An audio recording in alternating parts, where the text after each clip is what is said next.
Oh, hey, here we are. Hello, We just gave you a everybody. little sneak peek, a little preview. Yeah, a little sneak peek of the painting that was trying to not get on the schedule. It was trying really hard. So sorry we missed the last live stream. Yes, we had health issues in the family. It's all good now. But it was better that we actually stayed home last Friday. But we're happy to be here tonight. Excited. I've been wanting to teach this raccoon painting. It's really cute. For 3 weeks now. For 3 weeks now. It's the last one from our last box. So that's kind of significant, you know? It is. It's an end of an era. Yeah, and we have And a beginning of a new era. we have 2 new paintings coming out this month, and we'll give you a heads up on those as soon as we have the dates dialed in and everything. But for tonight, let's have some fun on a Friday night. We've got, I don't know, what's the temp here? 50 degrees? 48. 48 degrees in Oregon, but it's sunny. There's some pretty clouds out there. And it's one of those days where it's going to rain a little. It's Sprinkles faith. a little. Oh, hey, Faith. Because we got to have faith. Nice to the see you faith, on the here. And faith. Marlene, thank you very much. We have Greta here too. She's Greta's rolling feeling her eyes. so much They're rolling better. her eyes. Over there working on some other paint project. So yeah, we're happy everybody's good. But let's go ahead and, you want to switch it up for me? Whoop. Let's talk about this cute raccoon and how it came to be. This one, I actually started off, I don't remember if this is the one where I tried to paint a little ermine. That might have been, I think it was. yeah, and it just didn't look good. I tried a couple times. And then I thought, you know what, raccoons are fun, and I wanted to do something that wasn't hyper realistic because nobody's got time for that. And we've got all kinds of artists who are wonderful and great with that, but we don't need to do it, and it's not necessary for us. We're not, I mean, I think that some hyper realistic paintings are really neat to look at and impressive, but I also love ones that look painted. And so that's what she is, little Rosie Raccoon. She's painted. Pink and purple and all kinds of stuff going on. She kind of reminds me of Mother Earth. Yeah, she's a little Mother Earth. And she has cute little beady, close together eyes because raccoons tend to have that. She also reminds me of Chicky. Yeah, I did mention that. She looks Okay. like our dog. Now the background color, we've got this pretty lime springy green, but feel free to do a different color if you want. We're going to layer it over black, so that's what you see going in here. All of these dark areas, that is the black coat that we actually start with. Let's go ahead and do that so we can get rolling. Yeah. Cheers to everybody. And action. And action. Let's pick up our biggest brush. This is a 3/4 inch brush, but 1 inch wide or even bigger is fine. Go ahead and loosen it up in the water. Blot it dry on your paper towel or paint rag. And we just need a thin coat. We want it to dry quick. And so just start in the center, because that's where we're going to start painting our raccoon, so that way it can dry sooner. Well, we're just painting black? Yep. What? You know, I've done this with a lot of paintings. Are we doing the whole canvas? Yeah, the whole canvas is going to be black. And again, just a thin coat. You can see little dots of white canvas showing through. Again, this gets another layer on top of it, plus the raccoon. So I don't want you to worry yourself making a super extra thick coat of paint. You don't Here's a need to. trick too. You can always paint your canvas with a little thin sheen of water first. Oh yeah, but And then I that- think it would take a little longer to dry. Maybe. Depends on how thick you do the water. So it doesn't really matter what direction you're running your brush in either. Just Ooh, I had a lot of water on mine. Oh, you're not reading the messages. I am. I'm like everybody's just reading Susan, each other. 38 degrees and the nor'easter has rolled out. I heard about that. Thank goodness. Now, did you feel the earthquake? So I remember you're in New Hampshire, if I remember right. And I know that it was, I saw it, my friend from high school lives in Connecticut, and he posted, yep, that was an earthquake. And I was like, oh, what's going on over there? It happens.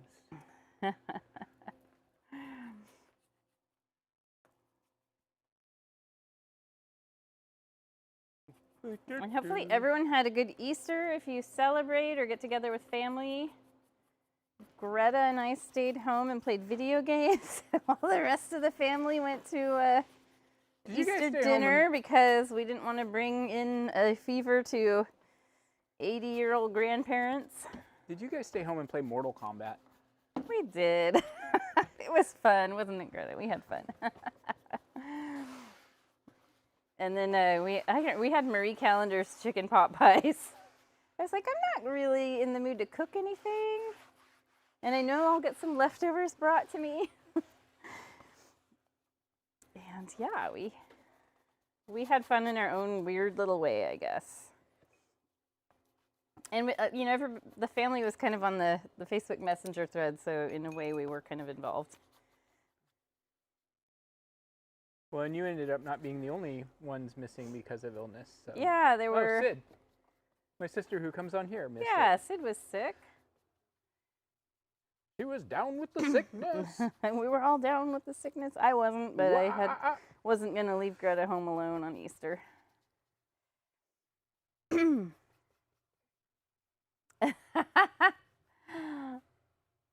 Didn't feel the earthquake.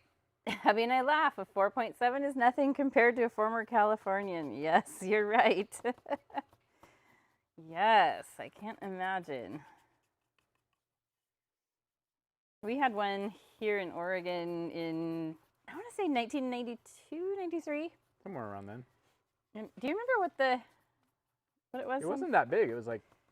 No, but it damaged the historical yeah, just because it was right. Cathedral. Yeah, it was just right on the epicenter is why. Mm-hmm. It was only like a 3.7 or something like that, if I remember right. Thank you, Julie.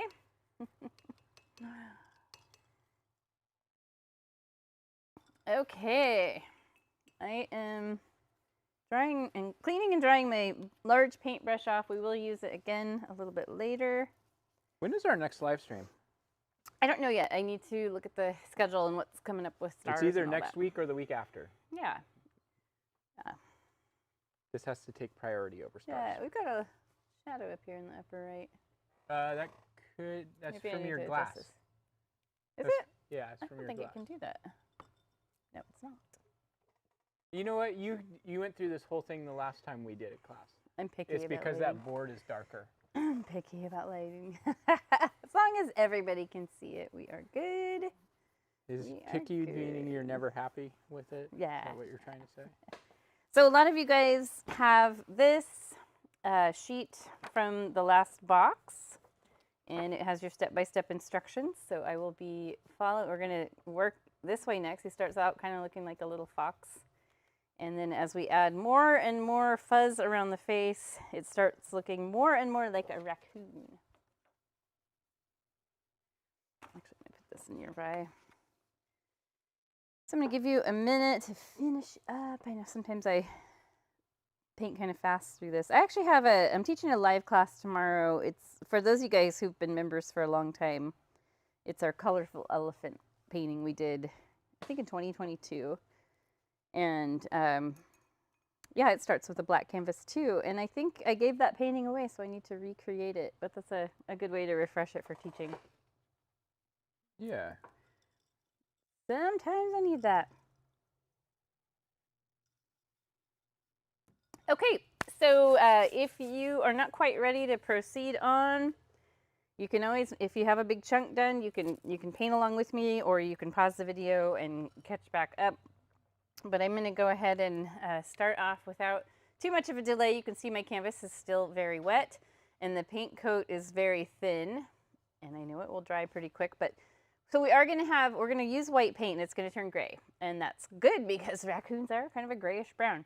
So for drawing, any of your small brushes is what you'll want to use, and I think I'm so familiar with using flat brushes for sketching since we started the studio years ago. So I'm going to go ahead and use, I'm going to use my number 8, but feel free to use your number 4 or your little round brush, whatever you've got. I know not everybody is using the same brush as we have. I've never seen you put your palette on the left side. I know, it's kind of weird. What are you doing? I'm throwing everybody off. So let's dip the brush in water, blot it dry on the towel, and let's look at our raccoon.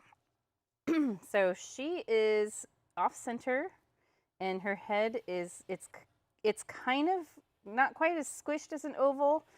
It's like a circular oval. And so it's kind of rounded, but also a little oblong or whatever. I don't even know. There's got to be a name for that shape. What? An oval that's kind of circular. Ellipse? Okay, it's an ellipse. Let's go ahead and dip the brush in the white. Cool thing here is whatever you draw on can be painted over, just smudged right into the black.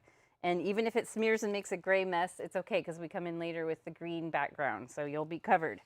Let's go ahead and make a few marker points. So I'm going to find the center of the canvas right up here, and I'm going to come over maybe about 2 inches, so right about there. And then I'm going to drop down, looks like it's about 4 to 5 inches, so right about there. And from there, I'm going to make an arch shape. An art shape? Oh, an arch. An art shape. I was like, wow, that's getting fancy. And then I'll just turn this into my, what did you call that? Ellipse? Ellipse. Is that really what it's called? An ellipse? Yeah. A total ellipse of the heart? Total ellipse of the art. Think of an elliptical trainer.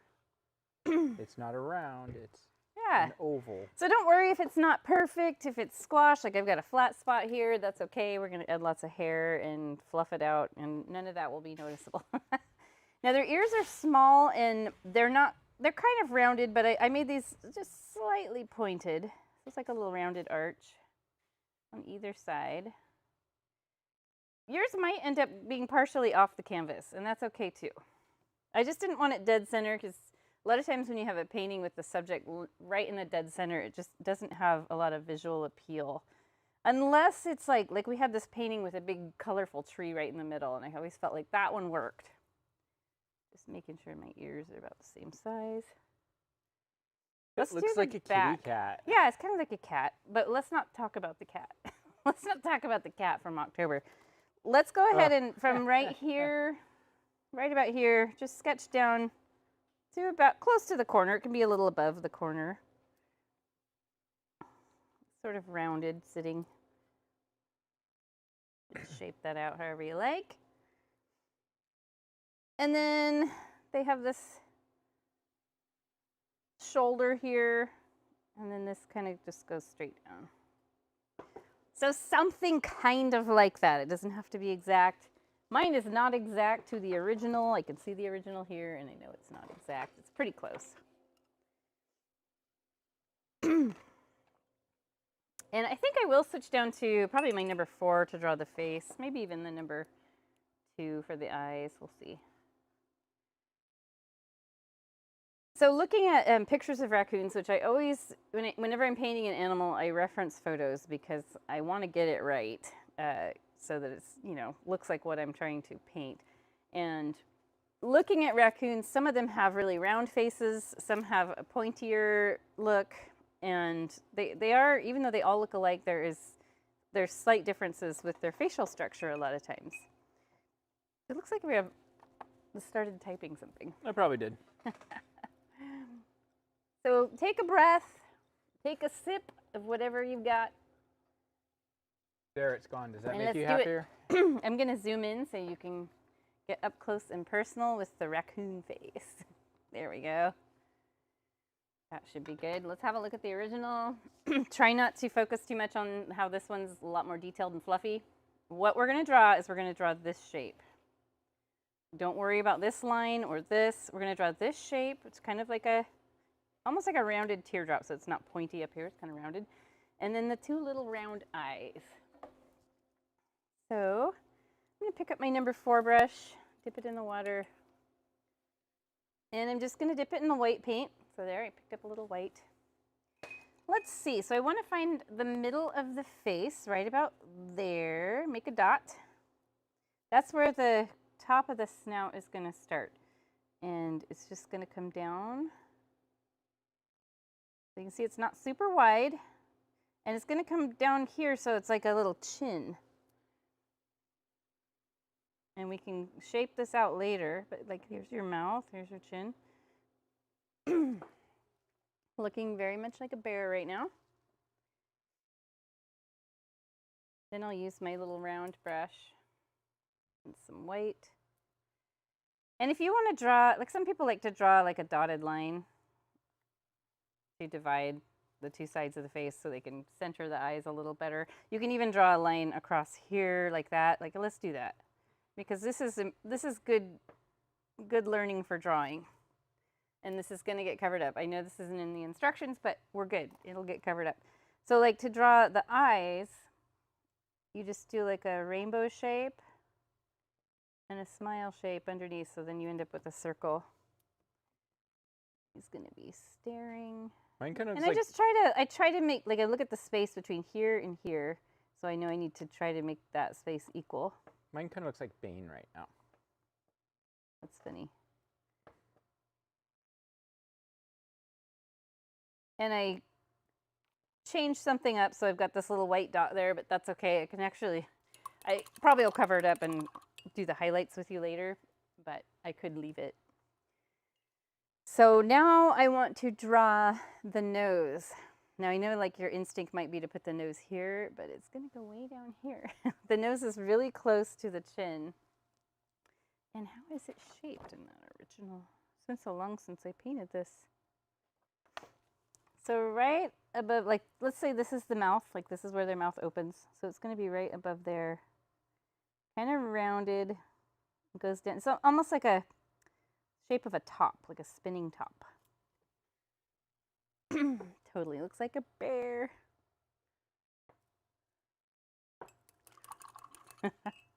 And we're done. Thank you for joining us, everybody. Take your painting, put it in the Metropolitan Museum of or the Museum of Modern Art. There we go. Just kidding. How dare you? I'm going to actually stay zoomed in because the next parts involve working on the face. And I'm going to use my number 8 flat brush. You could use your number 4 too if you feel like you get a better, finer, furry brush stroke with that. But we're going to take our little bald bear and turn it into a raccoon. Dip it in the white paint, so I am using my number 8 flat brush. And I'm just going to start with something easy. I'm going to go around the ears. So see how I'm just sort of flicking, I'm using the thin edge of the brush and just flicking that upward and outward, and then I'll do the same thing here. I'm covering up my outlines and making it so my outlines are furry now. And I'll do the same thing over here. Just using that thin edge of the brush. Not a huge amount of paint on the brush. Just a quick little flick. I'm not pressing down hard at all. You can see I'm holding my brush about at the halfway point. It's a very light pressure. I almost feel like their ears are a little more rounded than this. You could pull up a photo, Paul. There. They're a little more rounded? Yeah, I think so. Well, mine's a fusion. It's a fusion animal. Okay, so let's make the top of the head a little furry too. So just real short hair. And see how I'm kind of coming together. Let me see a picture. Oh, let's show that on here. Is there a way to make it big? Oops. I'm opening all your chats.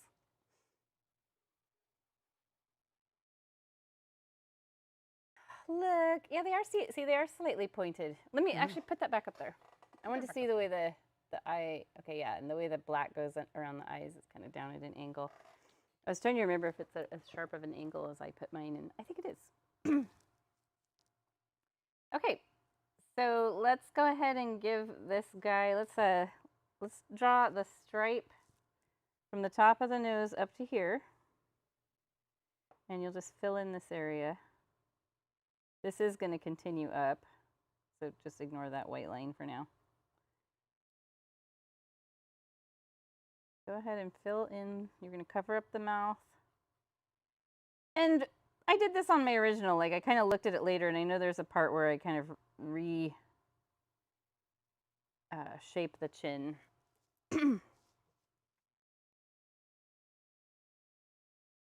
And so that we don't go too crazy trying to figure like all this out, bear. I'm going to take my brush. I cleaned it off. I'll use a little black, and for now I'm just going to cover this line for OCD purposes. And you know, maybe I'll cover this white dot for OCD purposes. And if you have the dotted line that goes through the eyeballs, go ahead and cover that up too. It's okay if they smear together, but we can always come back and fix it up a little more. And I can see later on when we fill in the nose and everything, I'll reshape it because you can see it got a little crusty right through here. Not so hot. So I'm going back to white, washed my brush, dip it in the white paint. Let's create some eyebrows and funny little mutton chop things. So right over the eye, just on the inner part of the eye, you're going to go up. You do leave a little gap above the eye.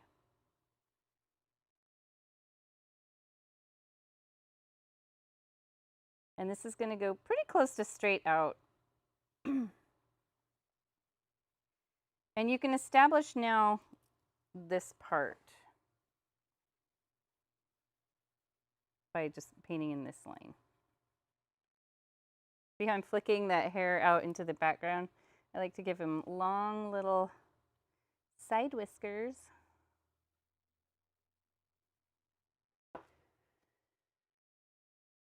And we can bring this down. They do meet at some point, don't they?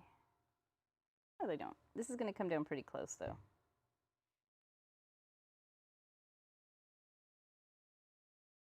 Again, leaving the little black space above the eye is really easy to touch up later if you accidentally paint in that area. I always have a harder time painting on the left side. Do you, Paul? Because you're right-handed? Not necessarily. Sometimes I think for me, it's easier on the left. Kind of depends on what I'm painting. Yeah. So I just try to match up so that these look about the same width and close to the same angle. It doesn't have to be exact. It can be like tilted and moved a little. It looks like a surprised bear. It totally looks like a surprised bear.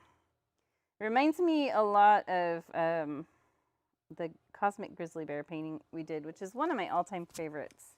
Oops. Oh, shoot. My microphone flew off. Well, this part did. I got it.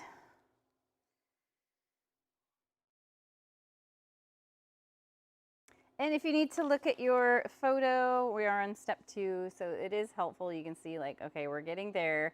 I do see now I need to bring this up just a bit so it's right under the ear. Something didn't look quite right.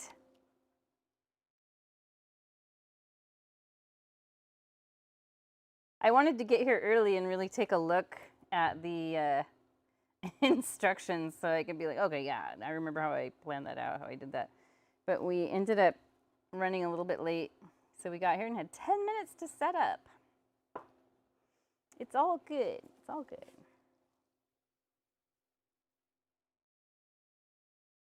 Okay, we are now going to move on to step 3, which is just adding more and more scratchy fur. And you can see how there's a lot of black, and it's just because I had the wet canvas behind it, the wet black, so it mixed together. But you can see I added a little more fur up around, like, right where the head meets the ears. And then down here added some legs. Let's do the legs first so they don't really get lost. So you can add one right here. Like, this can be a leg. Let's go ahead and just flick some white on there to fill it in and just mark it off from everything else. Oh, I need to zoom out. Sorry, everybody. That's all I did was right there. And then I'm just going to move over about an inch, and I'll make another little hint of a leg. It's the top of the leg or arm.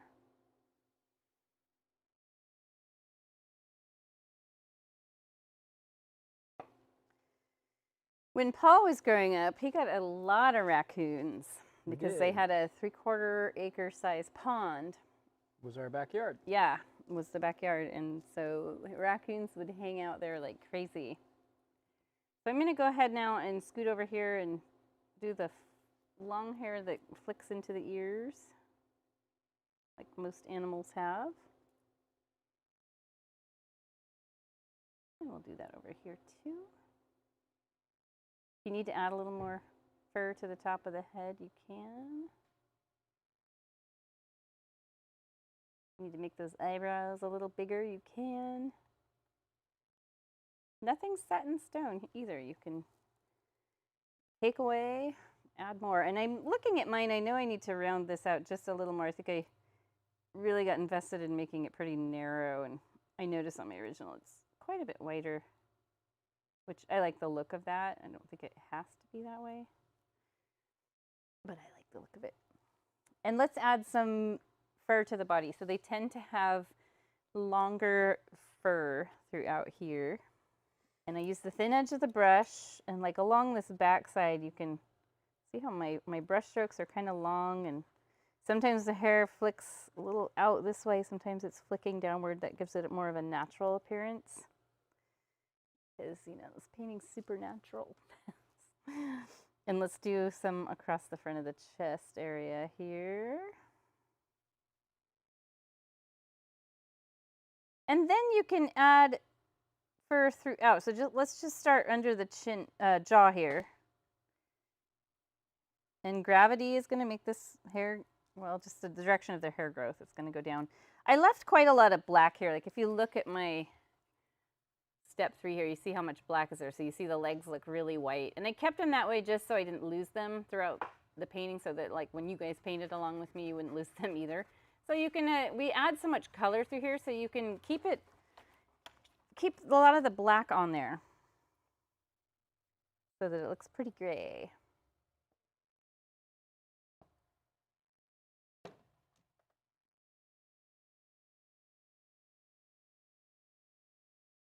And I'm going to bring some fur down in here. Raccoons with the fur. Trash pandas.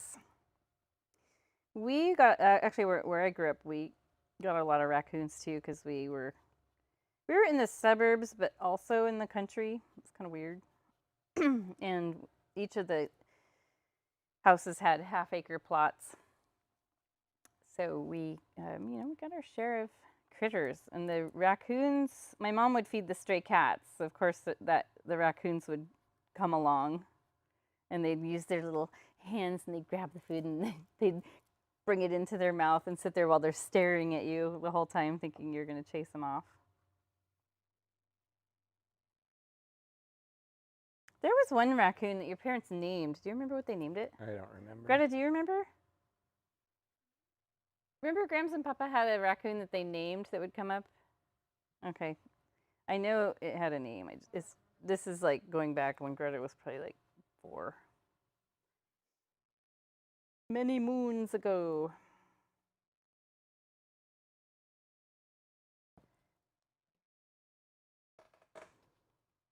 There we go.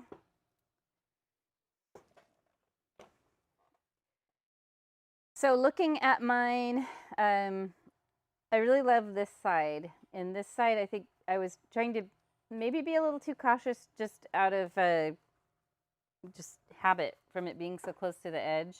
And I see now I really need to bring some longer hair in here to round out that face. On my original, I don't quite make it to the edge of the canvas, but this one, it's just ended up a little closer, so that's okay.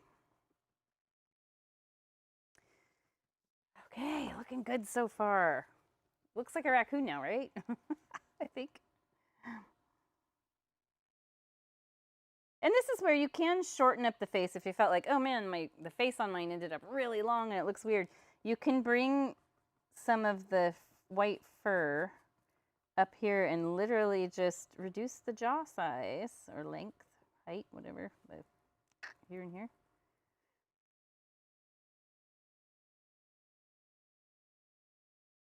And I like to make sure they have kind of a thick neck where they don't really have a neck, where their head just kind of goes right into their body. They're cute that way. And yeah, he does look very surprised. I do want to touch up one part that's probably mostly dry now. Right through here. Looks like he's wearing little spectacles. That's funny.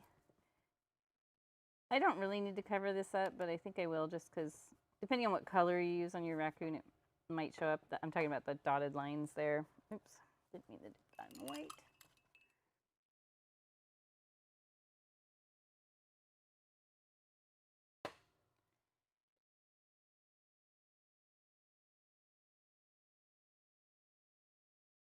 How's yours coming along, Paul? It's getting there. That's good.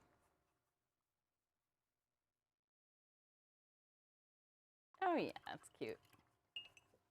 Actually, the face shape on yours is really good. I like it. It's getting there.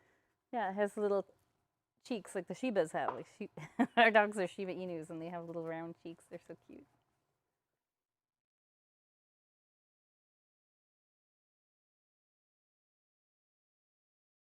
We're gonna start adding color. The more and more I look at mine up on the monitor, the more I see like, oh, you need to go back and like round out this, and I could go crazy.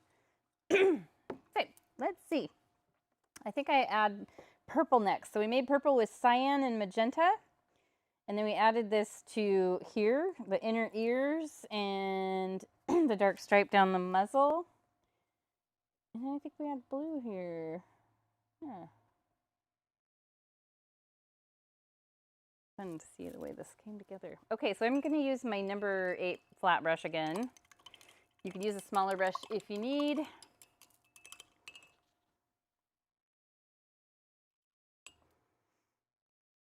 So this guy here, these are your two colors that are going to make purple.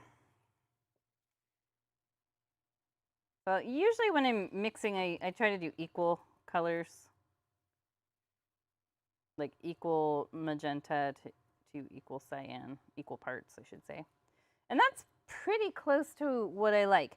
And you can add a little tiny bit of white to it to just lighten it up just a touch. And when you add the white to it, then you can see, like I can see mine is really blue heavy. So I'll add a little more magenta. And it really doesn't matter if you have a pinkish purple or a bluish purple, or if you use a different color. You just want to use something that's somewhat dark. And when you paint it on here, you can look and see, does it show up? Yes, mine shows up. And maybe to you guys, it doesn't show up super great, but it does to me. It's just the lighting probably and the glare and the distance from the camera. But let me go ahead and I'll add a tiny bit more white to mine. Look at this one. Oh yeah. I'll add a tiny bit more white to mine so it shows up just a little bit better. So using the same flicking motions that we used, let me zoom in, that we used on the, when we did all the white fur. So you can start right above the nose here, flicking upward. And instead of black, our raccoon's gonna have purple. So as you get up here, you're going to start following the direction of this hair, the eyebrows. You can overlap a little, it's totally fine. You can overlap these little light colored hairs, and then you'll have both showing. And I did end up overlapping the top of the head too, but you will have a bit more brightness at the very top, which is kind of cool. And you can see that I am leaving some black streaks in there because I happen to like that look. And it's just like for those of you who painted the elephant with me or the cosmic grizzly bear, leaving the little bit of black in there gives it some depth and dimension and texture. And the nice thing is if you got a little too paint heavy and you solidly filled it in, if you don't like it and you want to add some more black back in there, you can totally do that. Just treat the black just like you treated the purple and just add little touches of that color. So I'm going to fill in the inner ears.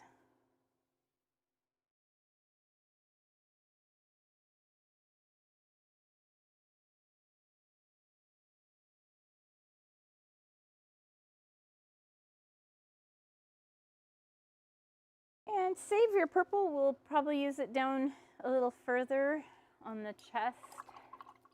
Go ahead and wash your brush.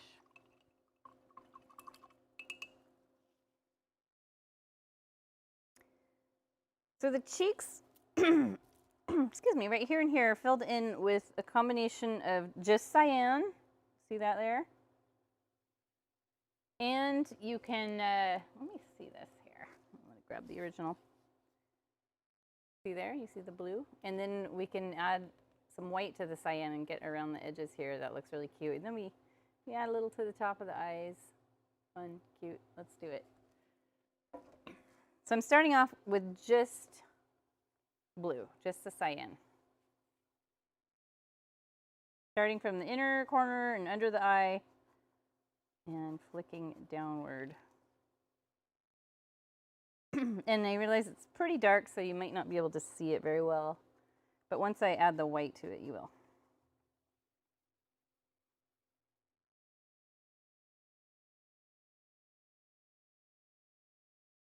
He's blue, da da do da da blue. He's blue, da da do da da do da da dee da da. That's funny. Okay, I'm going to add a little white to this now.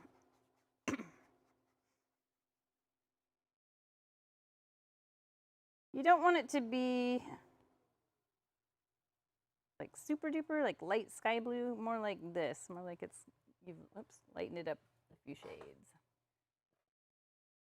And if you have a lot of paint on your brush from mixing, you might wipe it off on your paper towel and then redip the tip of the bristles. And just along this bottom edge, and you can decide, do I need more white mixed in it? I think I'm going to mix a tiny bit more white in mine. Flick it over into the jawline here. Have a look at the original so you can see what I'm talking about. Like that. You can even add some bits up in there.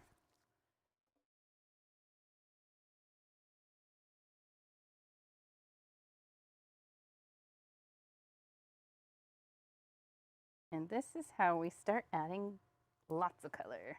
This is how we do it. Oh, are we singing too? This is how we raccoon it. This is how we raccoon it. So I'll add a few little streaks up in here.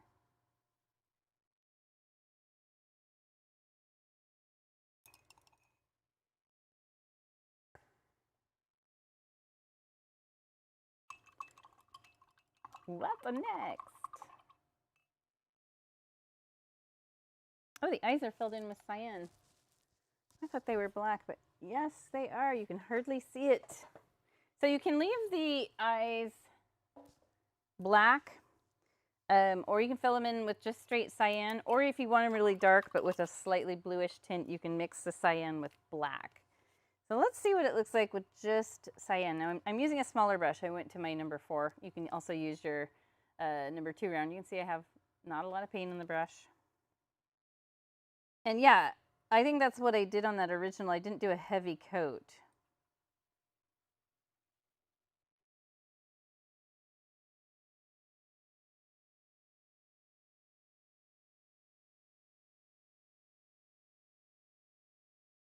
And if you need to now, once this has dried a bit, if you need to add more white to the face to just brighten it up, that is something I do mention in step 4. And we can do that now. I feel like the eyes on mine, the outline is maybe a little harsh.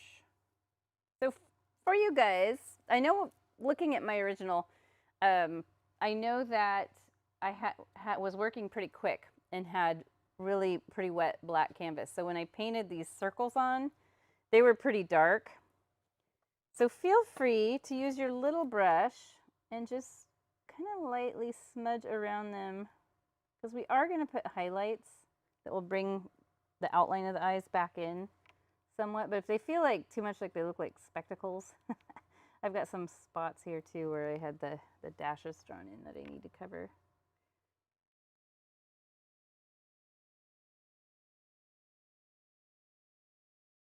So yes, I'm unbrightening that white circle around the eyes. So still looks surprised, but that's okay. Okay, so I'm going to go back now to what I was saying a minute ago, where if you need to add brighter white to the fluffy face, you can. Clean off your number 8 brush, dip it right in the white, and just add it in there. It should be dried up now, enough to the point that you can add some brighter streaks. Now you don't have to go over everything. You can just, any spot that you see where, oh, you know, that's a little gray looking and I want it really bright white. I love painting fur and the texture and like making some of them really long and wild. You can go around the ears again if you feel like you need to. Maybe reshape them just a bit.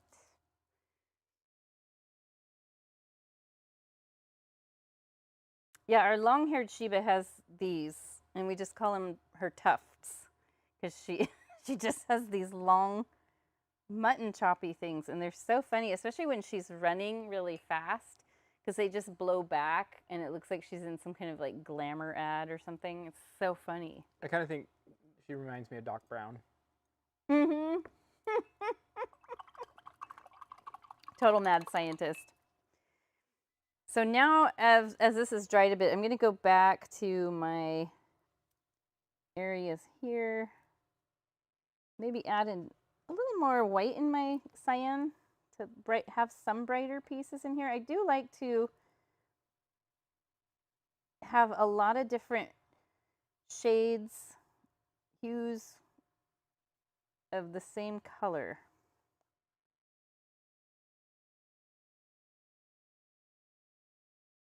Hints and shades. And I love that. I think it looks really fun. We should be moving on. Oh, yeah, we're on the nose. Okay, so we did, okay.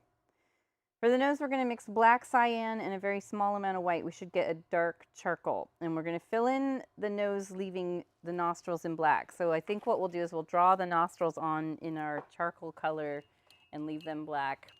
And now I don't want you to panic about this part because you can always paint the nose in solid with the charcoal color and then come back and draw the nostrils in with solid black later after everything's dried. So let's mix up our color. It's just kind of a smoky blue-gray. So I'm taking black, cyan,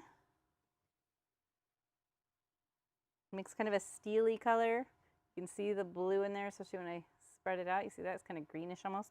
And then just add the tiniest bit of white because the white's going to lighten it a lot. And we want the raccoon to have a pretty dark nose, but we also want those nostrils to show up as solid black so it doesn't look like he just has a big gaping hole right here. So first what I'm going to do, I will have us draw the nostrils in a second, but let's go ahead and cover up the white outline we had here. And most of us will probably have to make the nose a little bit bigger. So don't fill it in yet, just go around the outside edges. And if you need to add more black to your paint, if it's looking maybe a little too green, which mine kind of is a bit, you can add a little bit of black to that. Can it be too green? I mean, we No. got purple and pink and blue and... I'm just zooming in so that when I paint the nostrils on, you guys can see it. That is some texture. Okay, what I like to do first, I will have us draw them on in a smaller brush, but what I want to do first is draw a line straight up, right through. So you've got this shape is what you should have. You've got your spinning top shape, and then you've just done this. So right now it kind of has like a pig nose look. I'm going to add just a little bit of white to mine because it doesn't show up. I want you to see it, and then I can darken mine up.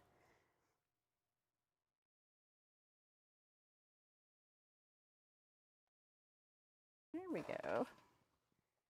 So we obviously don't want our raccoon to have a pig nose. Let's have a look at this one.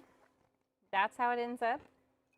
And a lot of what we're seeing here are just highlights because the nose color itself is so close to the color of the nostrils that it's this part, these little fine highlights, and this too that bring, this is what brings the nostrils out, is that little highlight that we add later. So take your littlest brush and the color you were just working with and just make those nostrils smaller. So they should be kind of upside down teardrop shapes.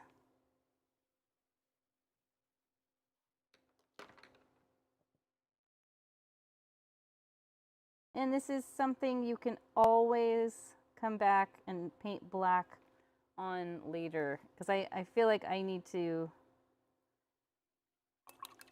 do something I feel like I need to actually using black, bring my nostrils down just a little bit.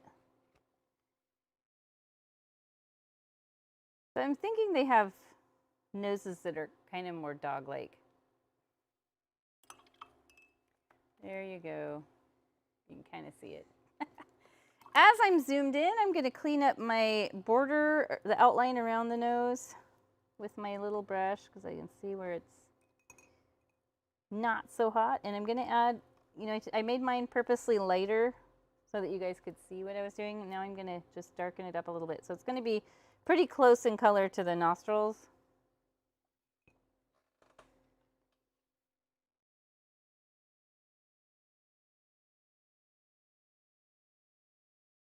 Hey, where's Daniel tonight? He's recovering from doing a garage sale. You know, that's a lot of work. Garage sales are hard. As I'm zoomed in, I see a spot I want to touch up. This is how painting works. You maybe ignore something early on and then realize later on, oh, why did I leave that there like that?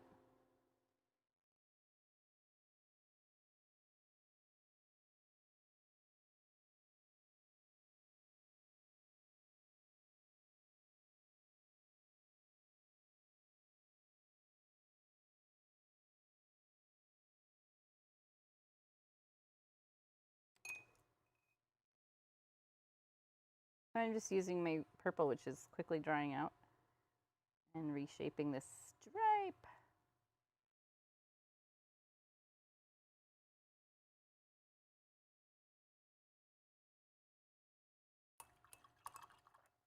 Okay, looks like a baboon right now, doesn't it? Doesn't it have like a baboon look, Paul? Maybe a little bit. It's a coon. Babcoon. Okay, so we're gonna let the nose dry, and I know it looks not so great right now. The nose, we'll come back to that and fix it up. I do want to, this is the point where we're gonna fill in the background around the raccoon, but I wanna do something before that. Looking at mine, this goes pretty long into the, and I remember I was telling you earlier, I had to do this on my original. I wanna just shorten up the chin just a bit. So I'm gonna come under here with some black, because I like the bottom of the nose to be really close. Like, have a look at the original. You see the space is only about 1/4 of an inch from the bottom of the nose to here. So I'm gonna reduce mine down because I think that gives it kind of a cuter look. So all I'm doing is just coming in here with black, giving it a little chin reduction. And we can touch this fur up later with some of the white fur so it doesn't look like so patched up.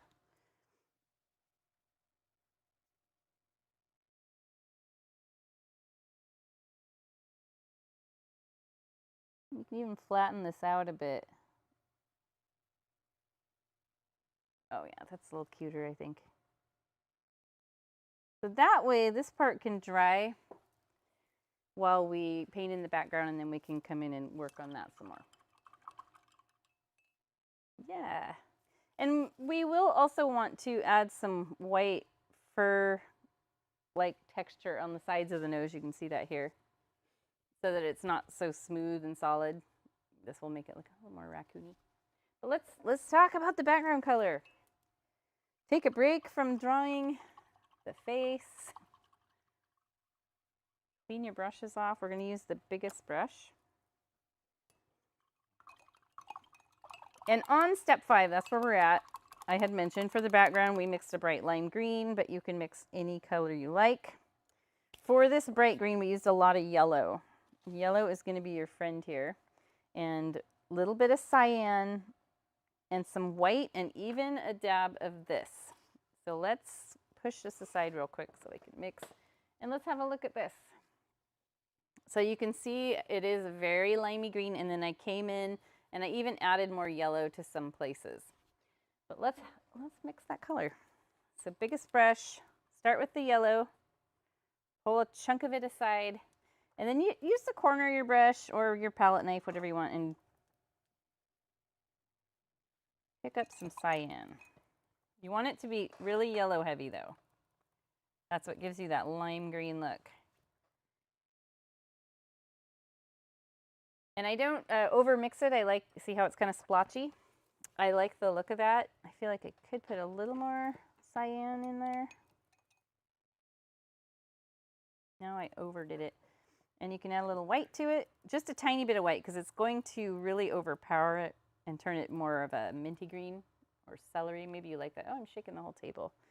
Should not lean my elbows in. I'm going to put a little swatch on here and see how that looks. I like that. That looks good. You can add a bit of this yellow ochre to this if you want. It is going to dull it down a little bit. So if you really like that vivid kind of key lime look, then don't put much of this in there at all. But let's go for it. So I just flicked my brush all around in different directions, starting up at the top. And I left little areas of black poking through. So it had almost a kaleidoscopy look, like if you, I know all of us have been in the woods, right? I would hope. Maybe not. Maybe not, but so when you're in, when you're in the woods with like deciduous trees and it's like a spring or summer day, you have this really cool canopy look where the sun is above the trees and it's filtering through them in some spots, and it has this almost kaleidoscope sort of feel to it.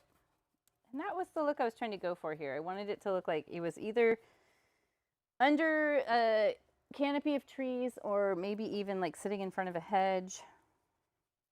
Not over the hedge? Oh my gosh, that has a raccoon in it, doesn't it?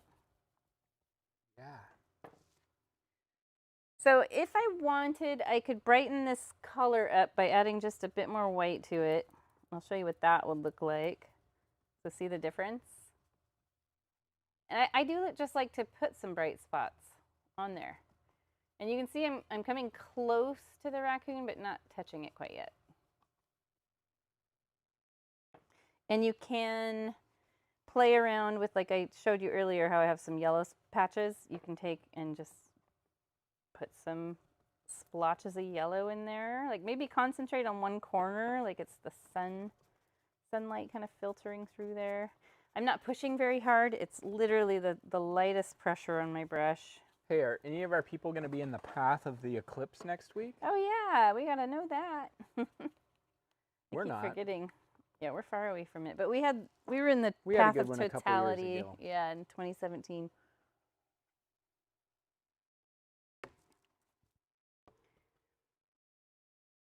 So as you get down close to the raccoon. Yeah, how do you handle that? So you can see some areas, what I ended up doing was, like, some areas have a little bit of black left around them, but I came really close to it. You could leave a black halo around your raccoon that works as an outline. So let's see what that would look like. I'll just do that around the top of the head and the ears.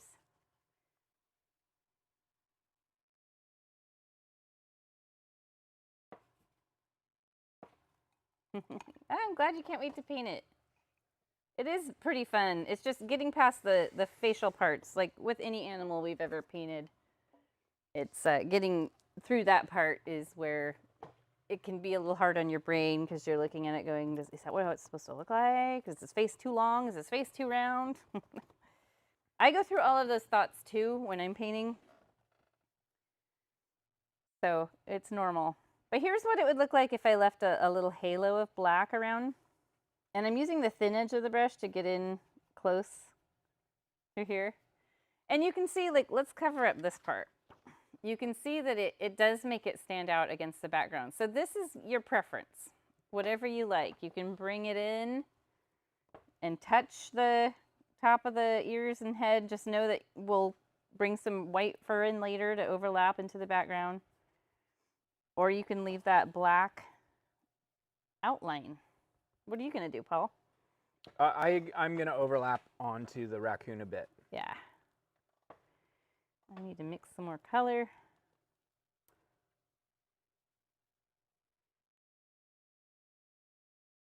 I got some more of the yellow ochre in there. And yeah, coming up in around the fur, you can use the thin edge of the brush and work it in that way. I love that look. It's kind of satisfying to me anyway.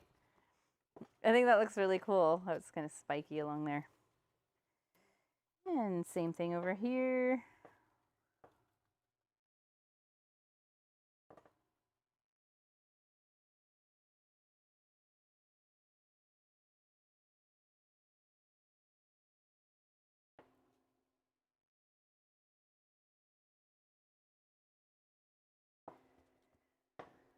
I'm just having Let's see. fun playing I'm just going to with get some colors. more bright yellow up in here. I'm going to cover up some of the more black areas up in here just so we have a bright concentrated spot.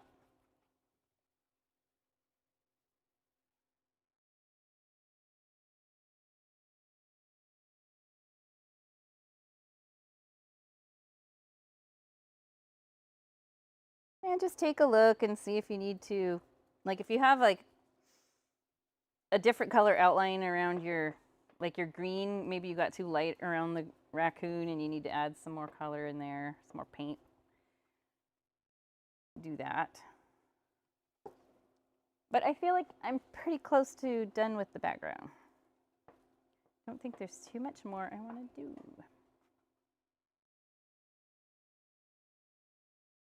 We're having a huge painting sale because we have a bunch of these paintings for when we do our videos, because we each end up with one and then we have the original. So we have 3 of the same painting and we have boxes and boxes full of them.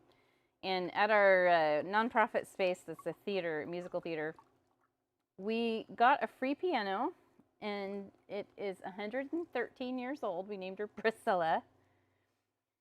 It's really beautiful. It has beautiful keys in great condition, and it has like built-in candelabras, which is something they used to use years ago.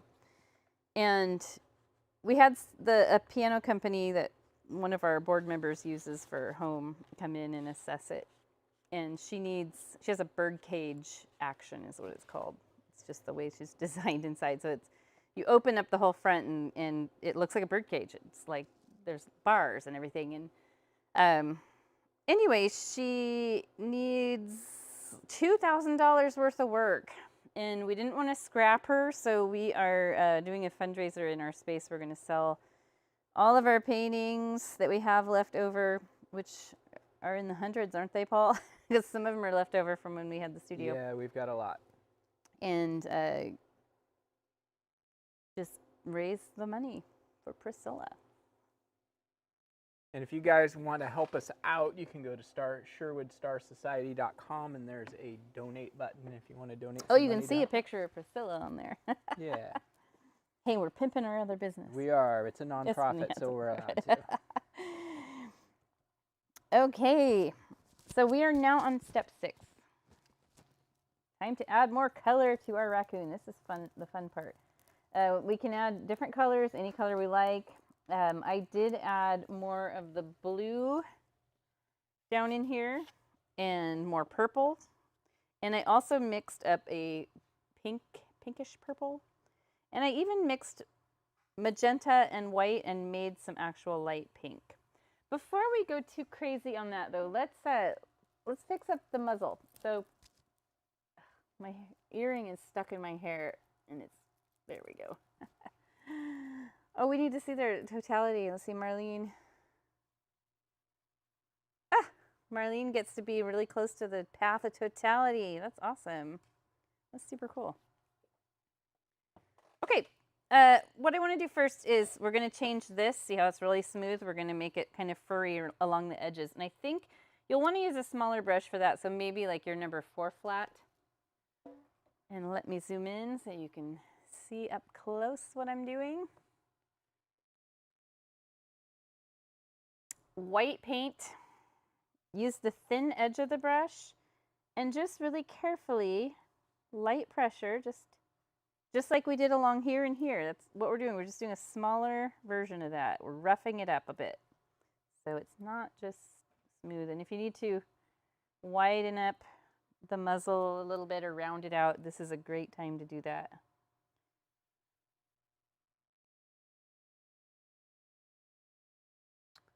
I got to go see John Cleese on Wednesday night for his last chance to get you before Last chance to get to see me before I die. That was his tour name. That was the tour name. He's 84. Wow. And that was a fun evening with my friend Matt. Yeah, Matt got tickets for his birthday and brought Paul. Yeah. They had a little mandate. They had a little mandate. It was kind of mandated by one of the wives. That's right. But we had a good time. We went out for steaks and drinks and all that fun stuff. I'm going to John Cleese was very funny. overlap. And Now that my purple's dried, I'm overlapping, making the brows a little more like old wizard man type brows. So one of the cool things about the concert, or the comedy tour, he's only doing 6 shows total. That's crazy. Well, But he picked Portland. touring is hard when you're 84, apparently. Yeah, I believe it. He was not a very mobile person. He apparently just had a pacemaker put in a couple months ago. Oh. Okay, so now I'm going to zoom out and we're going to start adding color, lots of color. So I have the cyan throughout here. I'm going to mix a little cyan and white with my number 8 brush. I did everything here with my number 8 brush. So I'm making not a sky blue, but it's more like a aqua blue, like ocean blue. And I will bring some of that in here, just along with all the other fur. And I'm really focusing a lot on the black areas, but also coming in over some of the white spots because that'll turn nice and bright. And then you can bring this up under the chin where we repaired the chin. Because we add lots of other colors, I'm not using a huge amount here. Like I could make it really, really blue, but I'm not gonna do it. Not gonna do it. Not gonna do it. But I'm gonna add some purple. Wash the brush. If you have some of your violet left, use it. If not, make some more. It was my cyan is so, I gotta get some of that yellow off of there. There we go. Get out of the way. So your cyan and magenta is what you'll use. And maybe I will actually freshen up my puddle of paint here.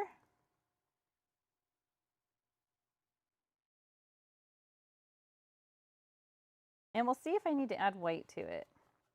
I think I will. I'll add just a little white so it becomes almost kind of lavender, maybe a little more magenta. It's such a pretty mix here. And I have, look at my brush. This is what happens when you mix paint with it. And that's too much paint to start putting fine little furry hairs on here. So I'm going to wipe it off on my towel or your palette and then just redip the tip of the bristles. And that looks so much better. And then bring some purple in here.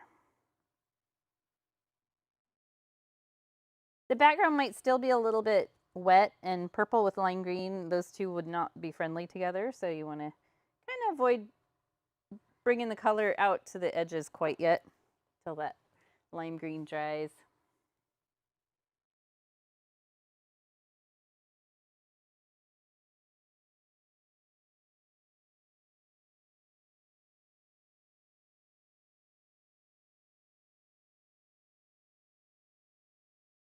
And we can start adding some into the color into the legs too. I should have done that with the blue, so I'll come back with that.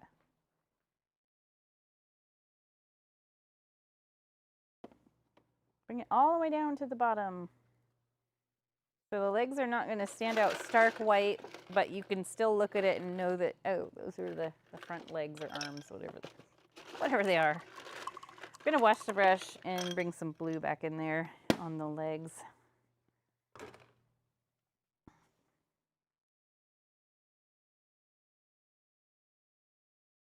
There's a really cute Japanese raccoon dog. It's called a tanuki.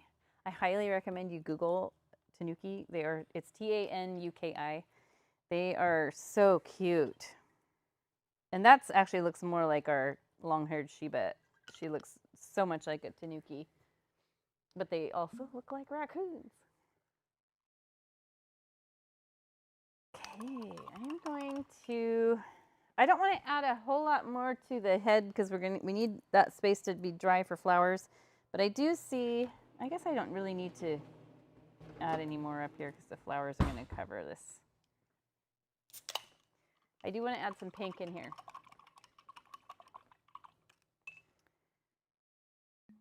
So magenta and white makes a great pink. Let's see. I'll make it over here. And you can adjust the lightness or the darkness of it. You can add just a tiny bit of cyan to it if you want it to have a slightly blackberry shade to it. You could do both. You could mix half. Let's do that. I'll mix half blue cyan with some of it. So it gives me kind of a blackberry yogurt color. Yummy. And then on this side, I have more of a traditional pink. So because I have a lot of this on my brush, I'll just swipe it off and then I'll use that color first. Oh yeah, I really like that. It's a good color to have in here because it's not super light. And so it's not going to steal the show away from all this other stuff. But it does blend in nicely. And you can see a lot of the black that was on there originally is getting eliminated. It's something you can bring back if you liked it that way. I'm going to wash the brush now. Actually, before I do that, let me put a little up in here. Using the thin edge of the brush, this is nice because I'll zoom in because everything I do next is going to be on the face. This is nice because it texturizes this area a little bit. Because you've got the lighter purple in with this darker purple. You can even put some of this in the ears if you want, like the hair flicking inward. Bring this down.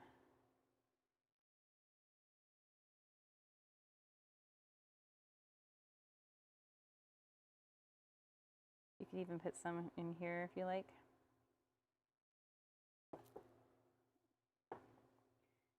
And I'm going to wash the brush, and I'm going to put the light pink I made. The lighter pink is kind of a bubblegum pink.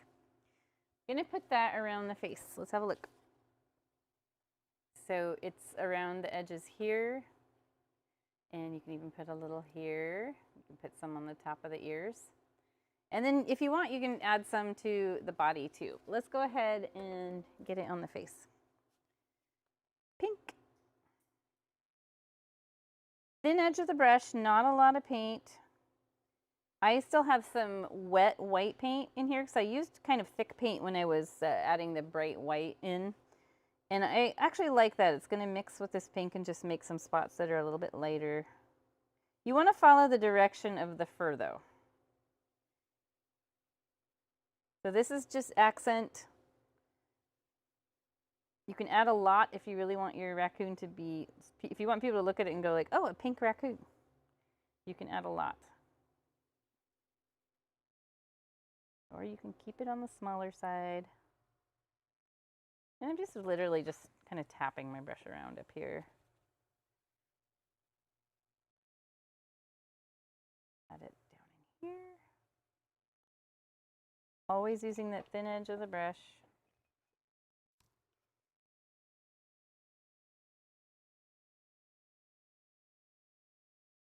I like this right here, going over the transition of the blue. This has almost a tie-dye effect. So we're going from the blue to where, when I put the pink over it, it turns sort of purplish pink, and then it transitions to the light pink. So just slightly overlapping the edge of the blue where it starts going into the white fur. It's really nice, actually. I'm heavy on the pink. I got a pink raccoon. Let's get a little on the snout. So here I want not a lot of paint on the brush. In fact, I might just swipe a lot of it off so I have just a little bit. And I'm going to go down along the side here. I can maybe even put a few little bits here. And let's add some to the body. So let me zoom out. She's looking pretty good. It was a little rough for a while. I think it's kind of starting to come together. But yeah, it's one of those things where I really had to trust the process because I had a vision in my head, but it wasn't like 100% clear. So a lot of this was let's just see what happens if I do this. Oh, and remember to take photos as you go along. So definitely very colorful. I've lost a lot of the white. If you feel like, oh, I really want, this really looks like a purplish pink raccoon and I want some non-color back in there, you can take, I'm just going to do it. I like mine with all the color, but just to show you, I would take black using the same method and just add some black fur in there. Maybe like a shadow would be good. Like maybe down here where the chest is, you know, I obviously established my light source right there because I decided the bright sunlight was going to be there. So like maybe this area would have more black, so it would be more in shadow, and I could even flick some fur out into the background. But be careful with it, I would say, because you can, you know, get a little too much. And you can add more white back in too. We are going to do that a little bit later because I do add like some final glistening white along here, and even along here is like backlighting. But we've got a bit more to do. We've got some flowers to add, the face to finish up, which I think that's what I'm going to do right now. I'm looking at mine. I want to touch something up.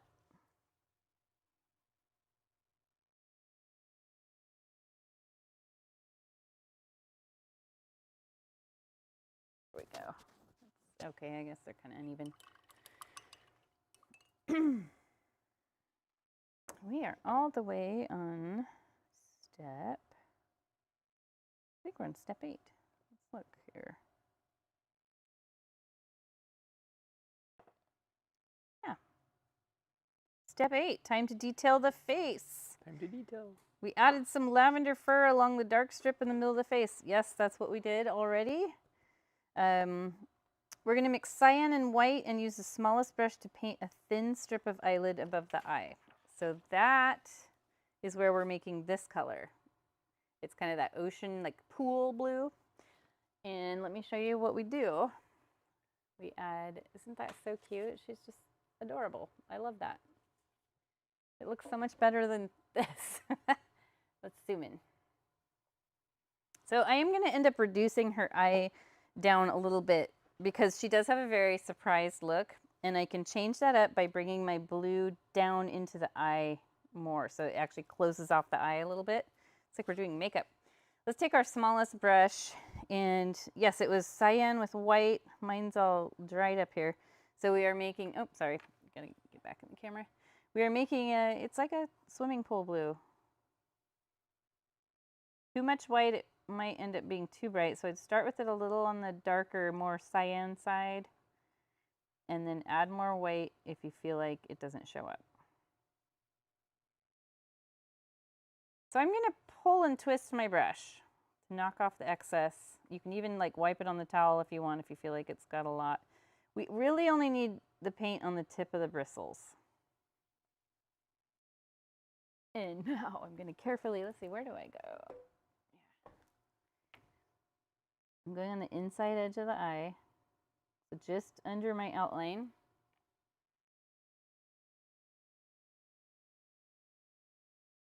Like that. And you can even end up making her eyes shaped kind of pointed at the edges by just doing a little wing, like you're doing winged eyeliner.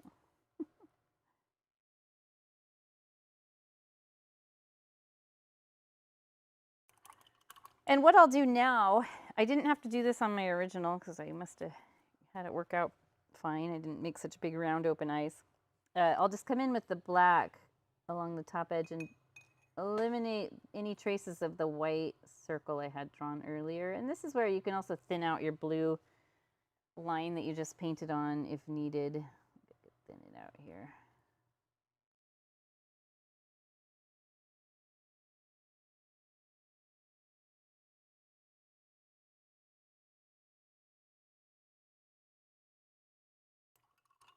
kind of uneven, but so's my eyeliner.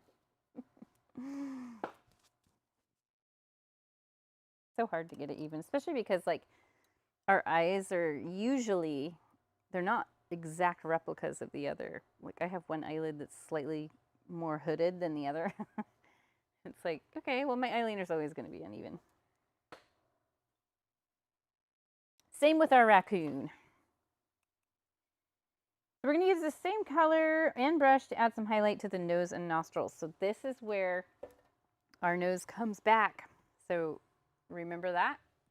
That is that color we just used right here. We're just going to do, see how it's kind of like a U shape? You come right along here and a little here, and same thing. Very, very little paint on your brush. You might even add a drop of water to your paint, just like dip your brush in the water and then just come in along the edge and mix up a more liquefied. And then from mixing, I've got too much paint on the brush, so I'm going to wipe it off. Then redip the tip of the bristles in, along with my hand in the magenta. I mean, let me see if I can zoom in a little closer. If you're going to get into it, get into it. Okay, so I'm going to come real thin line here. And I can see already I need white, more white mixed in. So do that if you need to as well, just to lighten it up just a bit.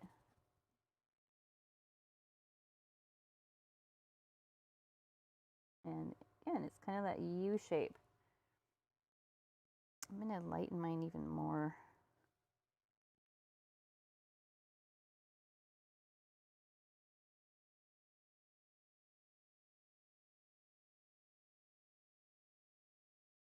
The light just kind of captures this bottom edge of the nostril.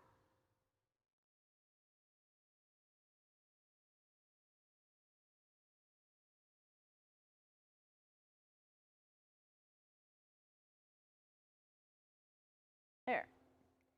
Now we can add a little highlight to the top left side of the nose, just kind of making it slightly curved. So the top of their nose is kind of flat. If you were to look at it from the side and then it rounds down.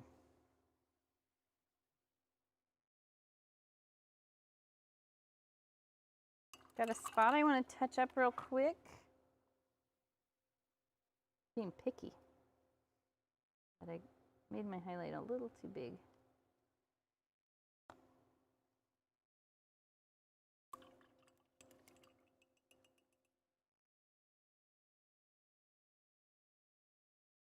There, that looks pretty good. We do add a white shine to the nose too, so it's not just going to be left like this.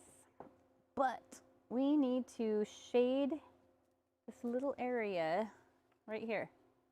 See that gray? So let's make a gray. What did I use here? Let's see here. Oh, this is where I reduced the chin. Shade the area between the nose and chin with a little gray, black and white. So I didn't do anything fancy there. I'm going to use my number 4 brush and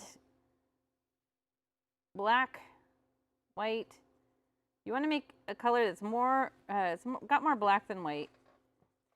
And you know what? Let's add a drop of cyan here because I feel like it really needs it to go along with the rest of the colorization on here. And we need to be a little careful because we can end up with it being way too dark, and we don't want it super dark because we want to be able to see this black line through it. And we want it to also look kind of rough and not like, we don't want like straight edges. So you see there's not straight edges. This, I flick kind of outward so that we don't have just like this straight little mustache.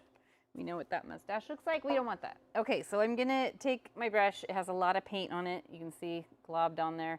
So I'm gonna wipe it off on my paper towel. It feels like I wiped all of it off, but I didn't. I know there's still paint on there.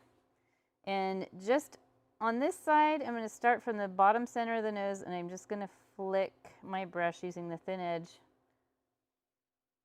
Flick it outward. So because I wiped off a lot of the paint, now I have kind of a hazier gray.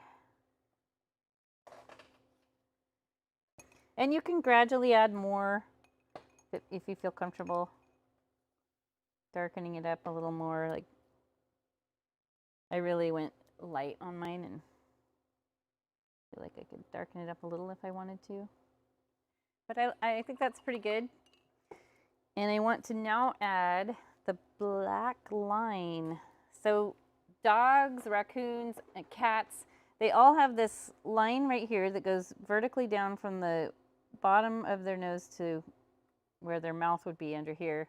It also goes up the center middle part of the nose too. It goes all the way up like this, and you don't have to add it. I didn't add it on my original. I just put it on here to show you that that is how they are.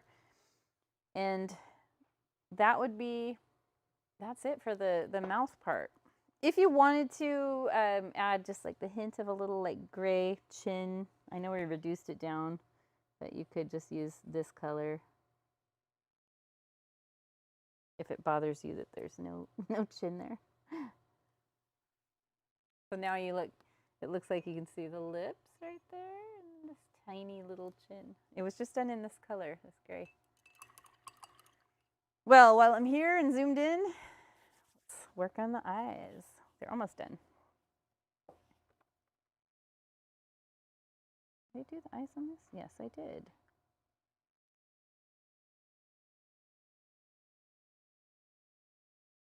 White highlights and a white shine to the top of the nose.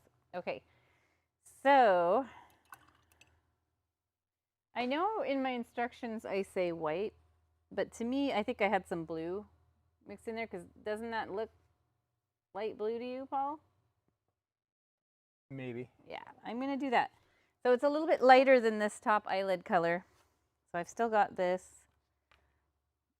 pool color. I'm gonna add just white to part of it. Clean your brush off. Add a drop of water to that. Stir it around. Liquefy that. And then wipe your brush off. Pull and twist it on your paper towel. And then redip the tip of the bristles so you just pick up a little bit. We want the smallest bit. And what we're going to do is we're going to create the wet line. It goes right along the bottom of the eye. I feel like I can make mine a little lighter. All a test, I guess. How does this work? How does that work? And she's still gonna look like she has kind of dead eyes until we get the shine in there. You may not even need to do this because maybe your white really shows up from earlier.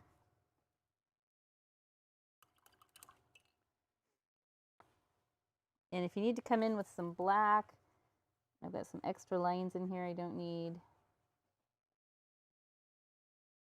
But feel free to touch up around the eyes with black if needed.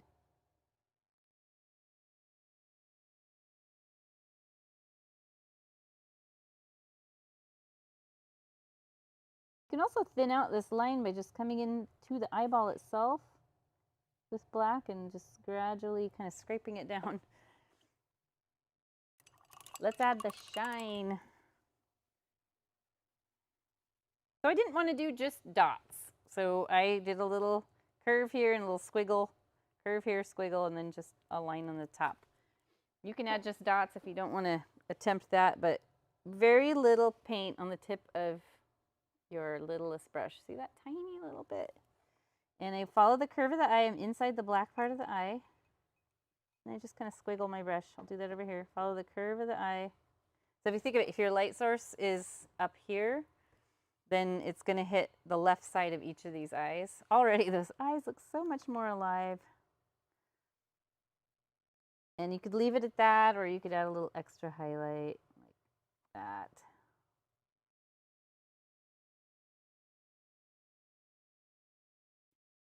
Ah, so cute. I like it so much more. And let's get a white shine on the nose using the same color, same brush. Think of your light source as being up this way. So it's gonna grab right in here.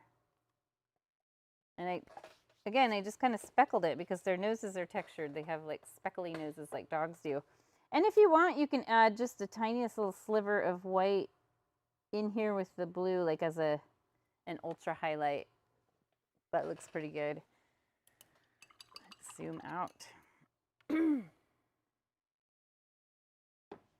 think we're at flower time. How are we doing time-wise? Okay, 7 o'clock. Very good.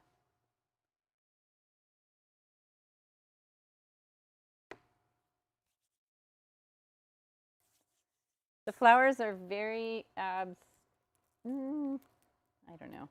The rose is very abstract. It could be a rose or a what are those flowers, Paul, that are kind of messy and they're like this color and they turn brown? They're Camellias? Really, camellia, yeah, it can be a camellia. You can do any color you want. I did like the big white daisy looking flower because I thought that was a nice focal point. You can do dark green leaves. I've got a couple in there. I started to do them and I wasn't as into them. I felt like, well, they kind of just don't really stand out. You can leave it without flowers and just be like, I'm done. I don't need to add any more. And then at that point you would sign your painting and be done. But you look at the difference in the faces. It's so funny. Just the one on the right, the original's a shorter, rounder face, and this one ended up being a little longer. This one's like more serious. This is my other dog. And here's my little girl. Okay, let's do the rose first because it's really easy. I'm going to use my number 8 brush. And this is literally the simplest rose. I've done this sort of rose when I do watercolor too. It's great. It works perfect. I have my pink here. You might need to make a little more. You can make it a different color too, like if you wanted like a blue rose even. Orange. Yellow probably wouldn't stand out super great because of the background color.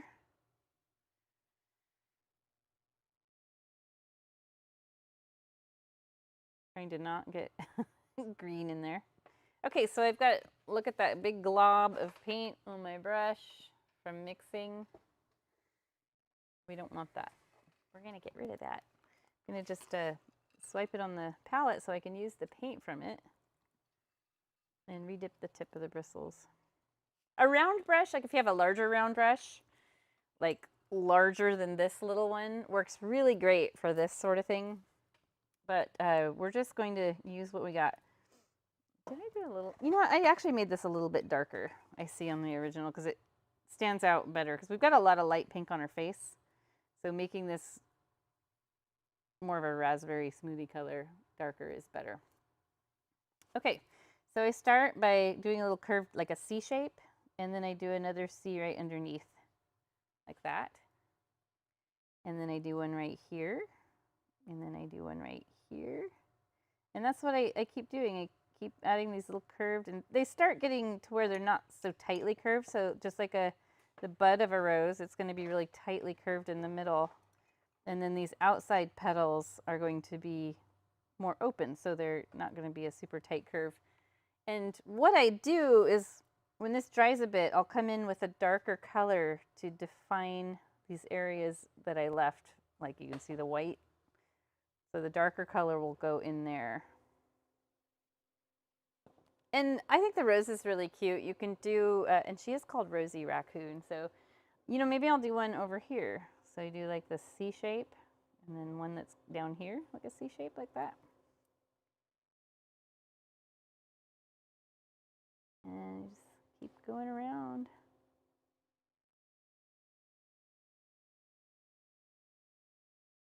This one's going to go off the edge of the canvas. Oh, cute. She's got little rose buns. I love it. So yeah, it needs the dark to go in and define it. Let me show you what I'm talking about when I say the dark. I am talking about this. So that's going to go in where these areas where you can see through. But we need to wait just a bit. It needs to dry. And now I'll go ahead and paint the daisy. You can start with, if you want to do a white daisy, use your littlest brush. Do we have to do a little dollop of daisy? And I like to draw the circle center so I know what I'm working from. And it's slightly overlapping her head. And then you can use that same brush, or if you want to use like your number 4 flat, or if you have some other round or flat brush that you feel like you could do these stretched, long, spiky petals with. So these are all shaped kind of like someone took an almond and stretched it a little bit. And they all radiate from the center, which we'll paint yellow in a bit. So I'm using my number 4 brush and using the thin edge. And I just start by drawing one petal that goes straight up and then one that goes straight down. So they're kind of leaf shaped. And then I'll do one on either side here. So you have a 4-petaled thing.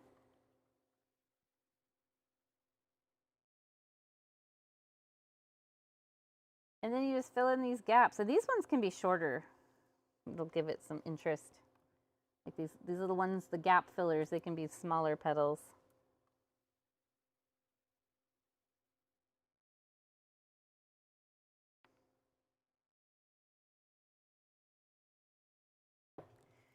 So then I'm going to go through and just fill in the actual petals.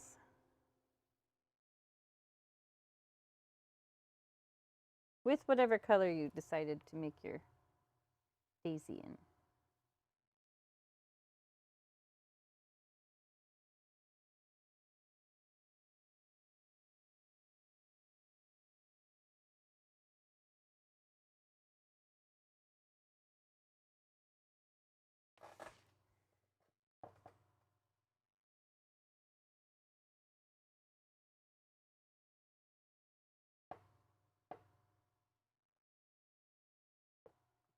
And I will go back and paint the center.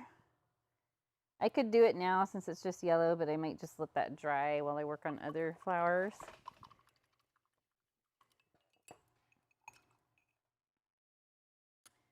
So on little Rosie Raccoon, I've got these cute little orange flowers. And I thought that the orange is a nice pop of a very vivid color that we didn't use. And they have little black centers, like they're little California poppies or something. And to make orange with the colors we are given, you need to use yellow and magenta. I might have to borrow some yellow from you, Paul. Yeah, can you hand your palette over here? I'm going to scrape off a little. Actually, I think Sounds like a you problem. I think I might be okay. I've got this little bit here that's untouched. So, and then I'll take magenta. Oops, let me get on the camera and mix those two together. That makes a nice orange. You can add a little white to it if you feel like you want it to be more on the peach, or maybe a little more opaque. If you're just aiming for it being a little more opaque, don't add very much white because otherwise you end up with peach. But if you want peach, go for it. And then these are cute little like 5-petaled flowers. And if you've ever done little flowers like cherry blossoms with us, I just paint them all like with my number 8 brush. But feel free, if you want to draw them out like I did with this one, feel free to do that. But I think of these as like a 5-pointed star. So when I'm saying that, what I mean is, let me draw it on my palette. Oops. So we've got like a star, you know, you've got your 5 sides. That was a really bad star. You've got your one that goes straight up, the 2 on the outside, 2 going out this way, and 2 going out this way. So flower petal, I structure the same way for this kind of flower. I have my petal going up, then I've got the 2 on the side, and then I've got the 2 on the side here. And then it's really easy. The orange probably needs a second coat once it dries a bit. And you can just pop these in wherever they fit. See, I'm running out of room because I put a big rose over here. I might just leave it at this. Maybe I'll do another one of these types of flowers, but in a different color. How about blue? Blue with a little white mixed in it. My palette is, you guys, I'm so messy with palettes. Paul's is so neat and mine's like, I don't know what, it's so weird. It's so opposite of how we are at home. And how we paint. And how we paint. I've come across these reels where people are mixing paint colors, and it's like kind of a ASMR, so you're hearing you're really attracted to the sound of it. Just doing a little blue flower here that's tucked in here. And I love watching those, and it'll be like you have to guess what color's gonna be the end result when he or she mixes the 2 or 3 colors together. It's really fun. I feel like I could do a little blue flower right here. Oh, she's so cute and getting so floral. How about we add some green leaves just so I can say I taught you how to do them, because they're in the original. They're shaped just like these, maybe a little, maybe not quite so stretched out. I am going to have to, well, maybe I don't have to borrow. So you'll want to use the 2 colors that make green are a yellow and a blue. So I've got yellow ochre and cyan. And I could even deepen that a little bit more by just grabbing a little black, and that's going to make it more of an army green. Now, if you want more of a Kelly bright green, you'll use your regular yellow, not the yellow ochre. So the yellow ochre is giving me definitely a lot more muted green. And I'll probably draw these with my littlest round brush. Got white on it. I think I grabbed Greta's. Okay, so I would take and dip my brush in there. And where to put them? Maybe right here, coming out the bottom of this.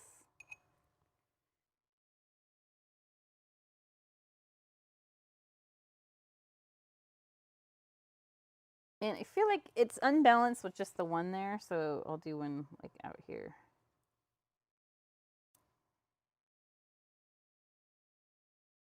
Not super noticeable because of the background color, so I might just add a little more black to some of my greens, so this leaf is just a little darker. I could even darken this one up a bit too. But yeah, I don't like putting a ton of leaves on there, so I really like the flowers. But now I feel like maybe the roses have dried enough that we can put the innards in. So I'm going to use a smaller brush, either your littlest round brush or your number 4 flat or whatever you're working with, just something that's smaller than what you painted the rose in with. And we want to make a dark violet. So it's just cyan and magenta and no white with this one. So grape soda color.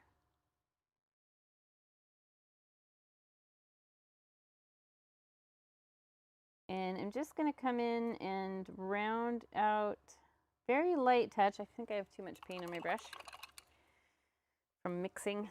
So I just kind of squeeze the bristles together to make it a little thinner edge up here.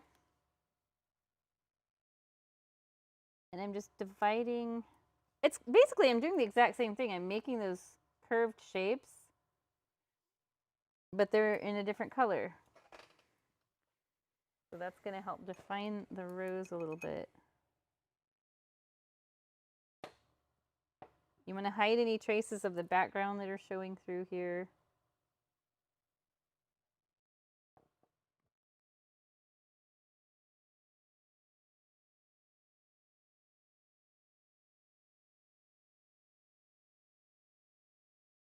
And I'm going to get this one now.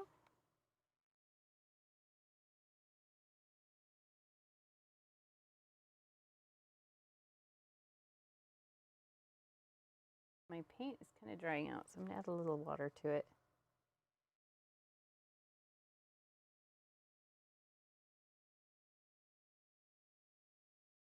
The pink is still a little bit wet, so it's mixing a little. That's totally fine.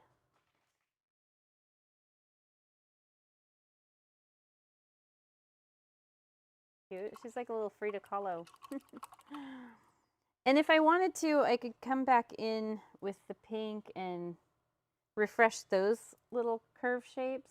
And you might even end up overlapping some of your dark outlines, which it's a nice effect actually, because you'll get a more opaque rose and it helps clean up any thick or messy dark lines that got in there.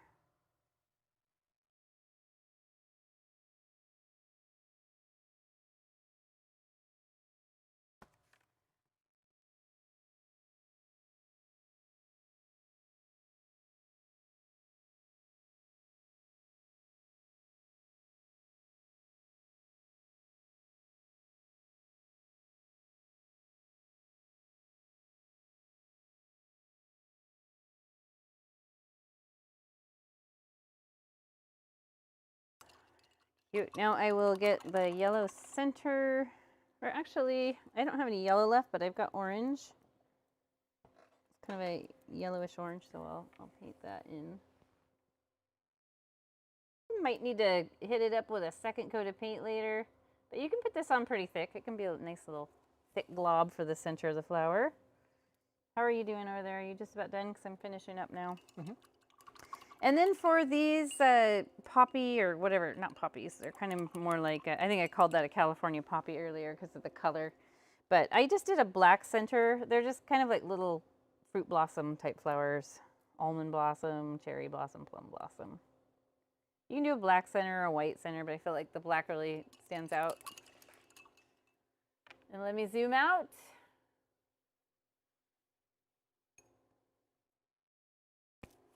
So that is her. That is a Rosie Raccoon. You can add more flowers if you want. There's all kinds of possibilities that you can do here. She's very sweet and cute. If you feel like you need to go back and like add more white or black to your raccoon, you absolutely can. If you want to brighten up your background, like I've got a lot of black showing through, probably a little more than what was on the original maybe. I don't know. I could add more concentrated lime green back there. Other things you can do is, I like to think of like cottonwood and things like that that blow around. I don't. Yeah, I know you don't like to think of cottonwood. So like you could do this sort of thing using the handle of your little brush and some white.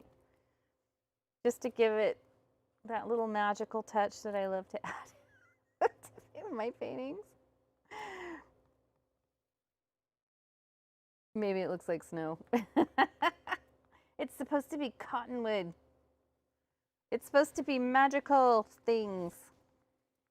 There we go. She's cute. Oh, I'm glad, Marlene. It's really fun. Getting to the point where you're adding all the colors and the flowers. That is the most fun part for me.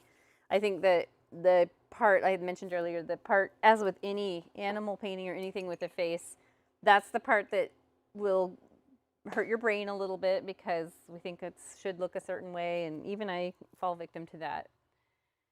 So other things I could do, I could mix up a lighter pink and I'll show you real quick to see what this looks like.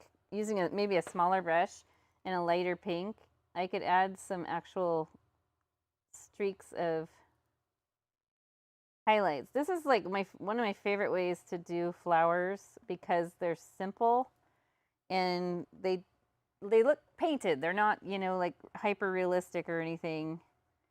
And they've got the highlights, the lowlights, and they're just easy. We had a peonies painting we did one year that kind of the flowers were sort of put together like this. So yeah, that actually added to them nicely. Good night, Susan. Thank you for joining. Let's, I'm going to sign it and we'll have a look at Paul's. What color? I'll just do this, whatever I got over here. Some pinkish purple. I've got probably too much paint on my brush for signing, but I'm going to do it anyway. My little initials there. Let's scoop Paul's in here. Okay. You ready? Yeah, pretty much.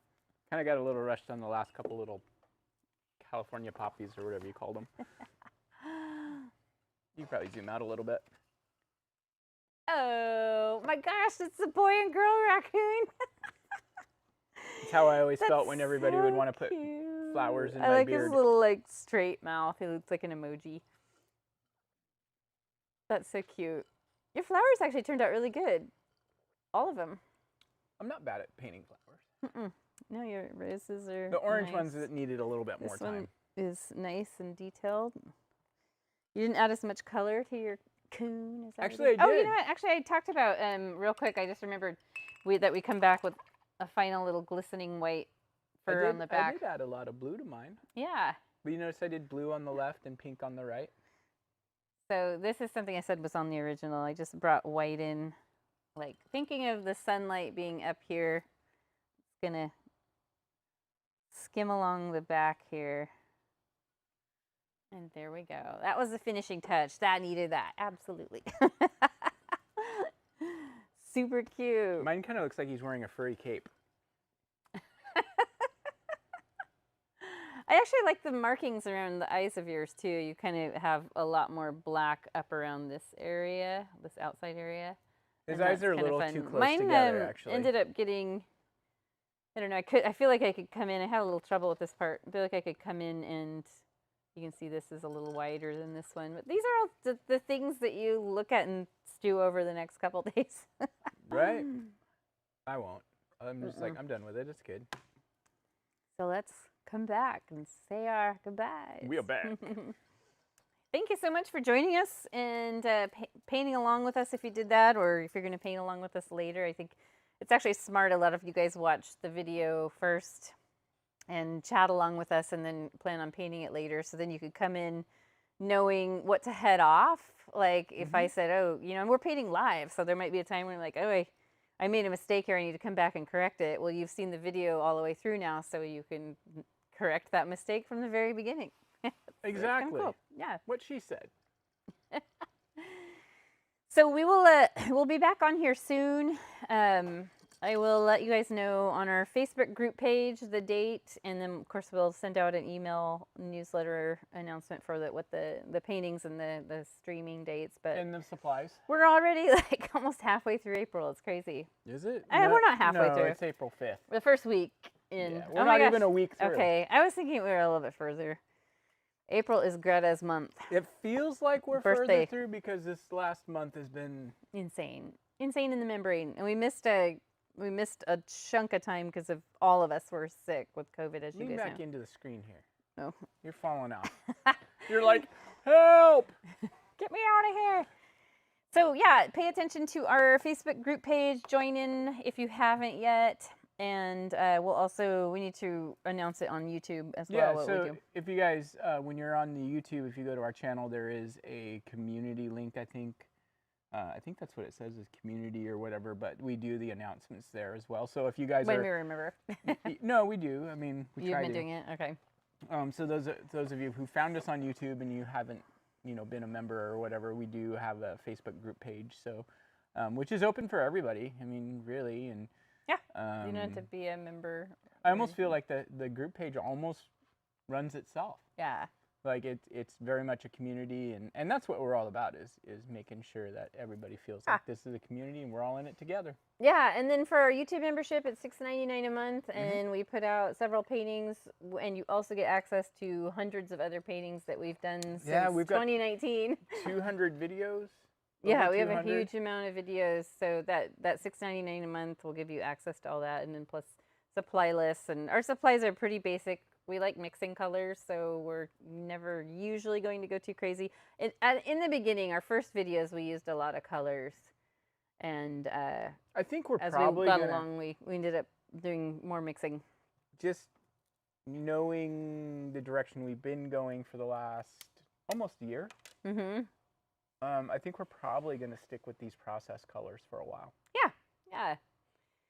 So let's go ahead and sign off. It's almost 7:30. Sign off. It's almost 7:30. We will see you guys very soon. Bye. Bye.